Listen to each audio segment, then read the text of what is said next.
Good morning and welcome to another online Sunday school class with Tunnel Hill Baptist Church. As always, we like to begin by reminding you that we here at Tunnel Hill Baptist Church believe that Jesus is the Christ, the Son of the living God who lived a perfect life and died a sacrificial death for your sins and for mine, and rose from the grave 3 days later to give us new life in Him. If you'd like more information about what it means to make Jesus Christ your Lord and Savior, we would invite you to follow the link in our description. This will take you to a full gospel presentation. It'll also show you how to respond to the gospel and how to connect with Tunnel Hill Baptist Church. If you live in the Hardin County, Kentucky area, we would invite you to join us for worship right here at Tunnel Hill Baptist Church at 11 o'clock on Sunday mornings. We are both in person and online through Facebook Live.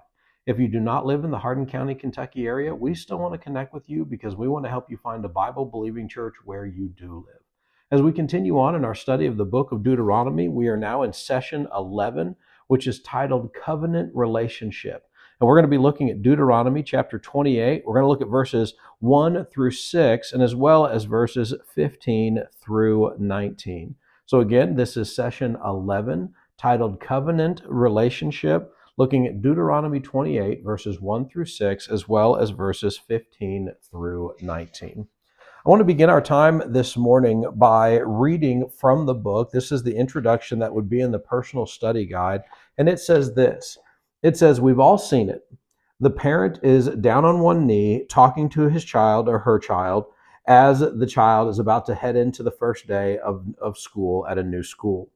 Now you have your backpack. Good. Remember to do what the teacher tells you. No acting up. Don't forget to bring home any papers that I need to sign. Don't lose your lunch money and have fun. At this point, the parent isn't telling the child anything new. He or she is just reinforcing and putting a new emphasis on what the child has heard countless times before. That leads the book to ask this question. I really enjoy this question. It says, what wise messages did your parents repeat to you over and over again? And what impact does hearing those words have on you, both at the time and maybe even still today? So let's take a couple minutes and let's take some time as we go through our study to interact with the questions that we're going to ask. When I ask a question, I'm going to encourage you to pause the video. And if you're watching this by yourself, to get a notebook and a pen and maybe write some things down, really take some time to interact and kind of go back and forth with the book. Or with the study, excuse me. And if you're watching this with your spouse or a friend or a family member, to take the time to pause the video and have a discussion, actually talk through the questions that we're going to ask. And either way, pause the video, take some time to interact with the question, and then whenever you're ready, hit play again, and we'll keep going in our study. Now, the question again was this. What wise messages did your parents repeat to you over and over again? And what impact did hearing those words have on you? Take a couple minutes, pause the video, write some stuff down, have that conversation, and whenever you're ready, hit play again, and then we'll keep rolling in our study.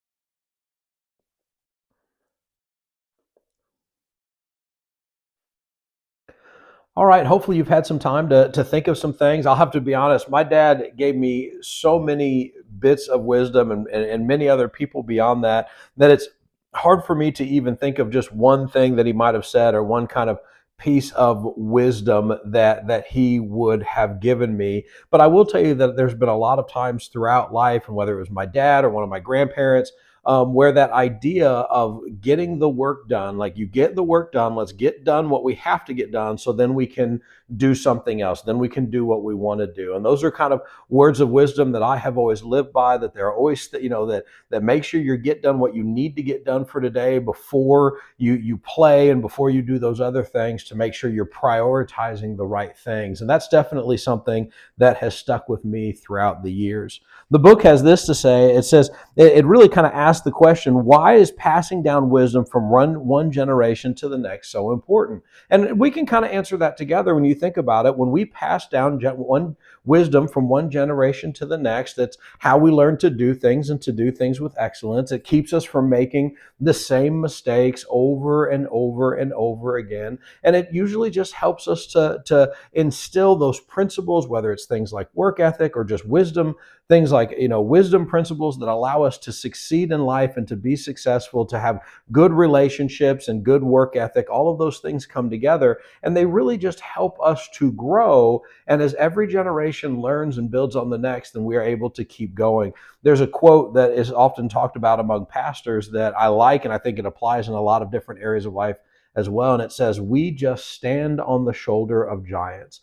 And the idea being that we get the blessing and we get the benefit of those who have come before us, who have learned lessons, often hard fought lessons, that now they've passed on to us, and we get to kind of stand on their shoulders and go to the next level, not because we necessarily firsthand fought those fights and learned those hard fought lessons, but because we get the benefit of what they have learned in our life as well. The book has this to say. It says, today's Bible passage is part of the third address of Moses to the Israelites. While some of the content may seem repetitive, each new generation of Israelites benefited from the continual reminders of the covenant obligations to the Lord. Today, as we study these verses from Deuteronomy 28, reflect on the blessing of faithfulness and obedience to God. At the same time, examine your life in light of the consequences God promised to those who rebel against his commands. So we're going to dive into our text this morning. We're going to read the first 6 verses of Deuteronomy. We really only have kind of 2 readings today. It's going to be a little bit shorter lesson than normal. But we're going to see the contrast of 2 different things that Moses is saying. And the first one is the first 6 verses of Deuteronomy 28. And as we look at those, I want you to notice what the blessings are that God is promising to Israel. So let's read together Deuteronomy 28, starting in verse 1. And it says this, it says, "Now if you faithfully obey the Lord your God and are careful to follow all his commands I am giving you today, the Lord your God will put you far above all the nations of the earth. All these blessings will come and overtake you because you obey the Lord your God. You will be blessed in the city and blessed in the country. Your offspring will be blessed. Your land's produce and the offspring of your livestock, including the young of your herds and the newborn of your flocks. Your basket and kneading bowl will be blessed. You will be blessed when you come in and blessed when you go out." So let's take a couple minutes and let's look at the promises that God is making in this passage. Let's begin to break all of these down. And so here are the promises. We get this in almost like a poetic type thing or a song. It's kind of almost like he wanted them to memorize it. And really, I think he definitely did. But he put it almost into kind of a lyric or a cadence or even kind of a song type of way so that they would remember, hey, what is the benefit? What is the blessings of obedience to God? And then you kind of had this almost like this song to go with it to remember it. And first off, he says, you will be blessed in the city and blessed in the country. Well, that pretty much sums up everything. This is kind of that idea, that kind of dualism that exists to say that this is everything. Whether you are in the city and their country, it's like if, whether I'm awake or I'm asleep, if I'm alone, I only do this when I'm alone or when I'm with people. Well, that covers everything. So blessed in the city, blessed in the country. And then he says, your offspring will be blessed. And he gives a lot of examples of that. So offspring, we would initially think our children, and it certainly means that, our children. But then he goes on to that. Not only your children will be blessed, but the produce of the land. So if you're a farmer and you grow crops, that will be blessed. Not only that, but the offspring of your livestock will be blessed, which includes both your herds, your young herds, which this would have been like ox and cattle and things like that, but also your flocks, which would have been sheep and goats and all of those things. So basically, if you raise livestock in any way, shape, or form, that will be blessed.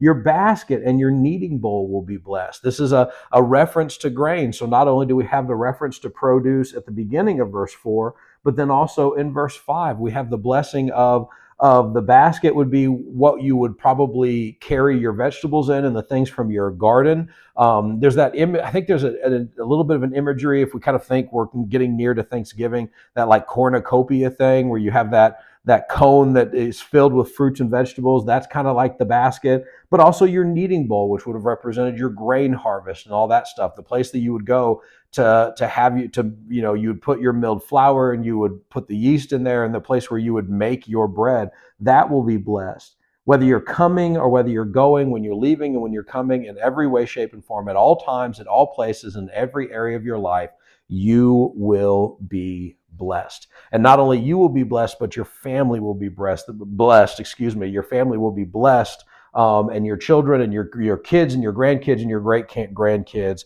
will be blessed. Now, the book asks a very interesting question here, and I'd love for you to take some time and kind of answer this, and then I'll give you the book's definition as well. But when you think of that word blessed, and that's a church word. That's a word we use a lot. It's a church word. We use it in our songs. We use it in the Bible. But what does it mean? Give me give me a working definition of the word blessed. Here's what, go ahead and pause the video, and I want you to kind of write down your definition, and then I'll give you what kind of the book says. But take a couple minutes and have that discussion, or talk about that. How would you define the word blessed? What does blessed mean to you? Take a couple minutes, pause the video, answer that question, and then we'll keep rolling in our study.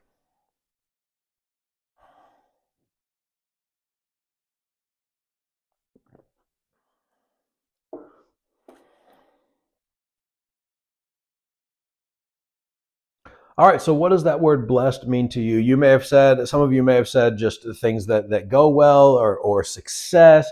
Obviously, in our day and age, there's a huge kind of influence that's there, kind of the prosperity gospel. And we may look at blessings as like material wealth in this day and age under the sun. But some of you maybe go beyond that, and it's blessings of having healthy kids and a safe place for them, and all sorts of things. And I want to give you what the book has to say about that, because I think it's a pretty decent definition, and it kind of addresses a little bit of that. And then we'll follow it up with another question. But the book says it this way, and this is in the personal study guide on page 103. It says, we tend to think of prosperity in terms of financial resources. The Hebrew word did not have that limitation. To be blessed meant to have one's life filled with benefits. God is the ultimate source of all blessings. We know that from James chapter 1, verse 17. So for blessing in our life, we tend to think of material blessings, of wealth and finance, and kind of the things that exist under the sun that lead to kind of a well-off life here. But that was not the limitation in the Hebrew word that comes from it, but rather it was this idea of to have one's life filled in every way with good things. So it can include health, it can include the well-being of your children, it can include just a close walk with God. It could even include mental and physical wellness. All of those type of things are wrapped up in this, and they recognize that blessings were the direct result of God working and God's presence in their life. Now, this leads the book to ask this question, which is, how do these promised blessings differ from the prosperity theology that is commonly taught and preached today? And so let me explain what he's talking about there, because not everybody may just immediately know what I mean by prosperity theology.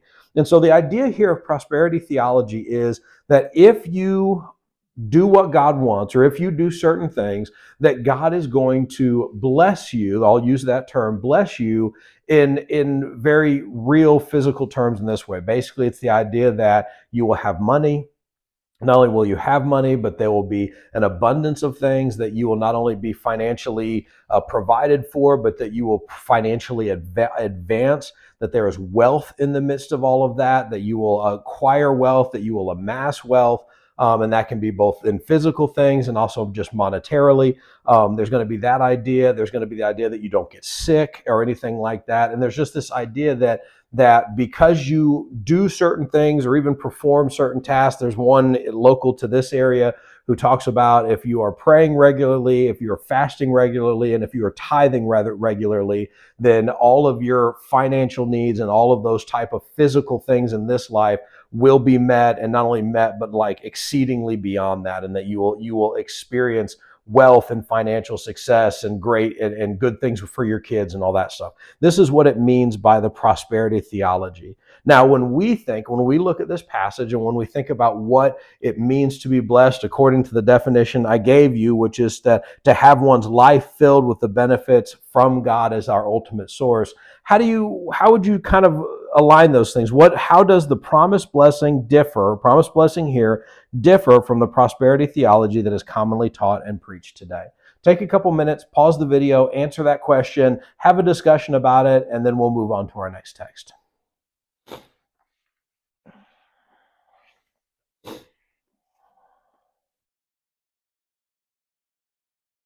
All right, so hopefully we've had some time to think about this, and I think if you know a little bit about the prosperity gospel and some of the prosperity theology that exists here, you know that's going to be something that at least we here at Tunnel Hill don't really own up to. That's not something that we subscribe to. In fact, we view that as really a dangerous theology that tends to view God as just merely a means to get benefits, and that He is not the benefit in and of Himself. And to be honest, you can look at the text and say, well, those things seem to line up, because He's talking about blessing of your livestock and your herds. These are all financial things, and food and all of that type of stuff. And you might be tempted to say, well, these line up pretty well.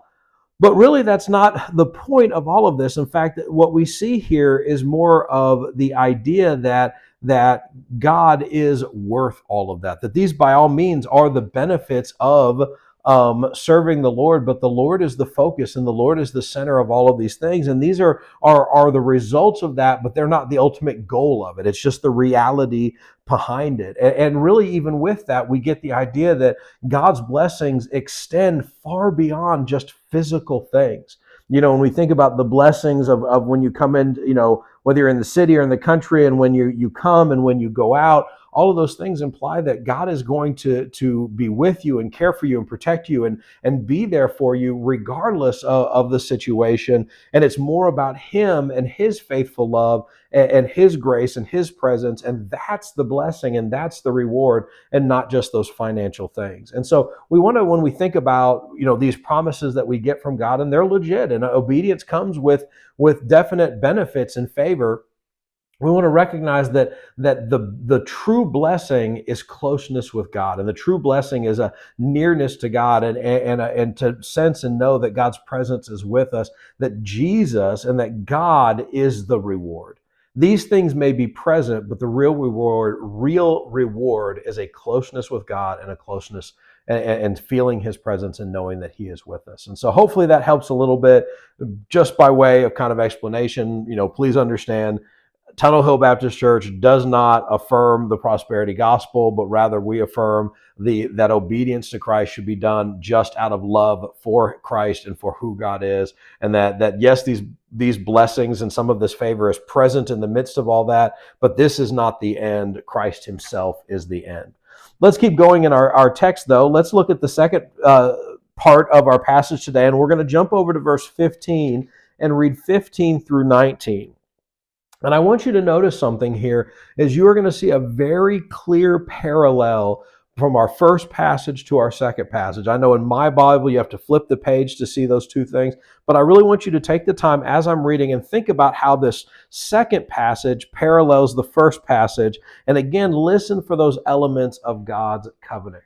So picking up in verse 15, we read these words.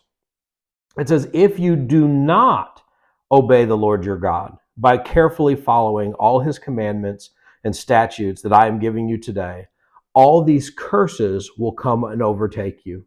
You will be cursed in the city and cursed in the country. Your basket and kneading bowl will be cursed. Your offspring will be cursed in your land's produce, and the young of your herds and the newborn of your flocks. You will be cursed when you come out, and come in, and cursed when you go out."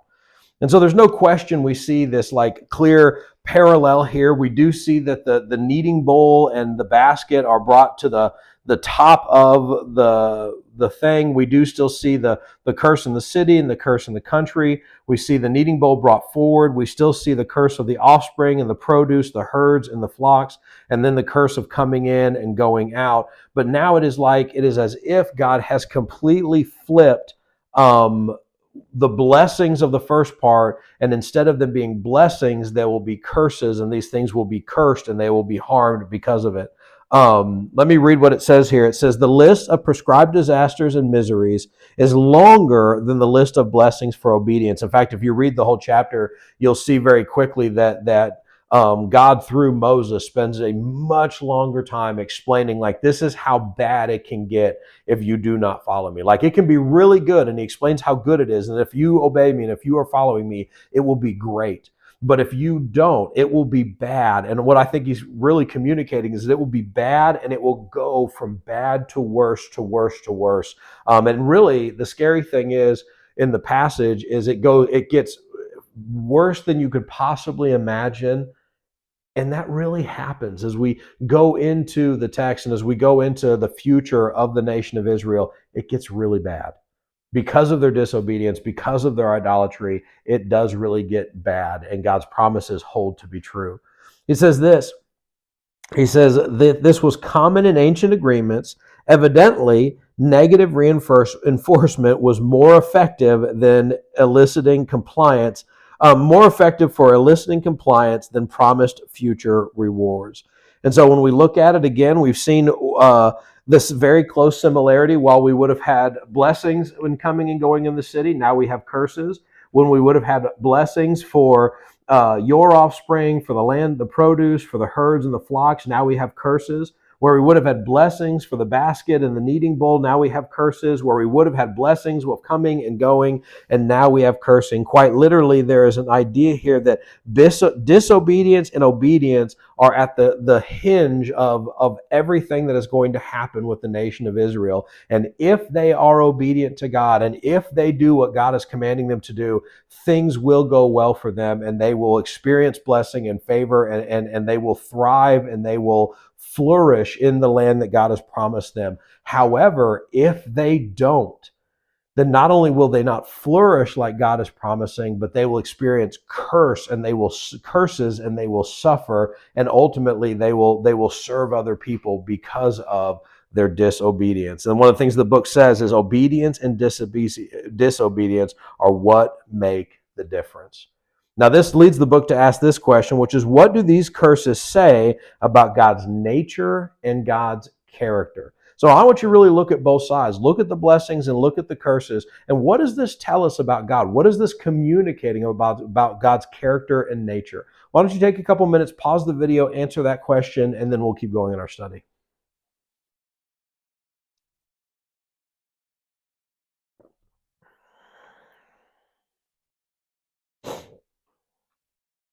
All right, so hopefully you've got a chance to kind of think about that. One of the things, and I'm sure this is not what the book is fishing for, but that's okay.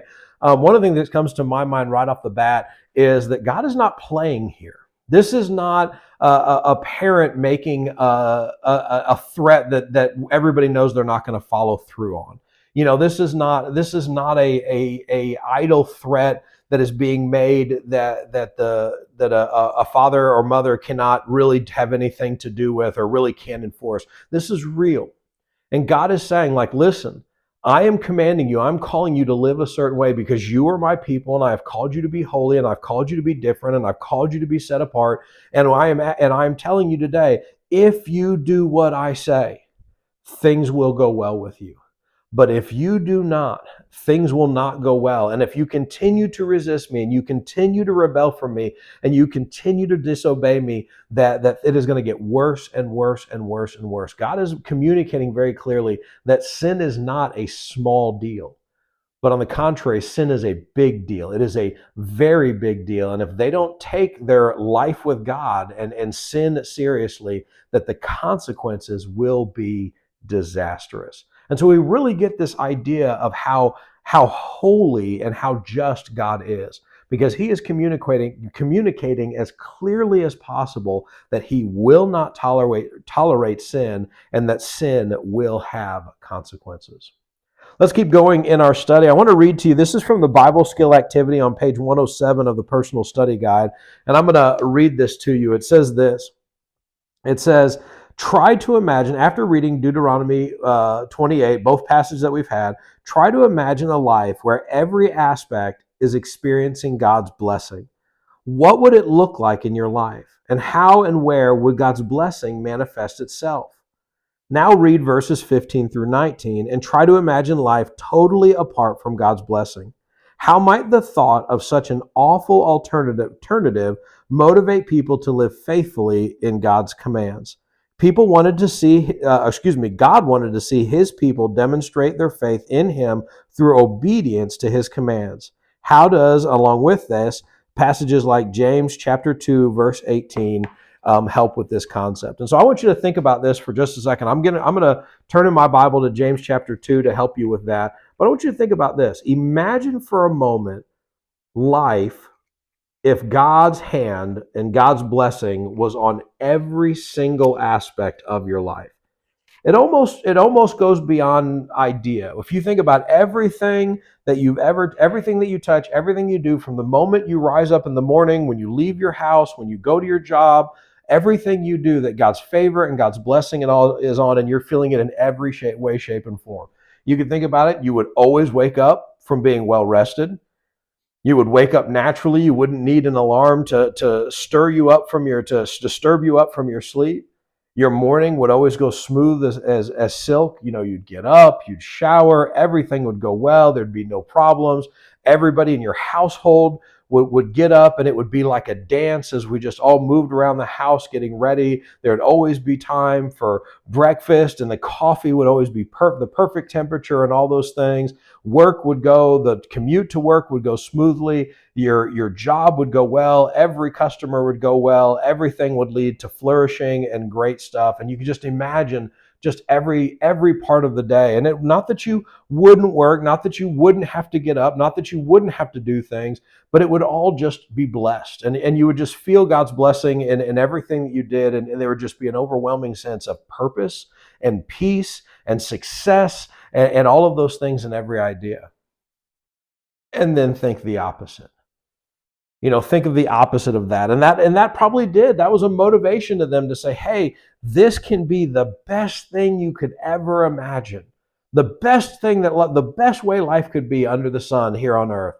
And it could also be the worst thing. And imagine what those things are. I want to read to you James chapter 2, verse 18. And it has this to say. It says, but someone will say, you have faith and I have works. Show me your faith without works, and I will show you my faith by my works. And so we get this idea here as we relate to this, that we need to live out our faith, that we are trusting God, and because we are trusting God, we are going to live out our life by faith. That leads the book to ask this one last question. I want us to really take some time to think on this as we're closing out our study. And it says this. He says, what is the potential of a life filled with God's blessing and also a life devoid of his blessing? And I want you to think about this today. I want you to think about your life. And as we close out your time today, I want you to think about your life and kind of your daily routine. And I want you to write down what your life would look like, or your kind of daily routine. You don't need to, we're not getting crazy with it. We're not talking about, having a jet and winning the lottery or anything like that.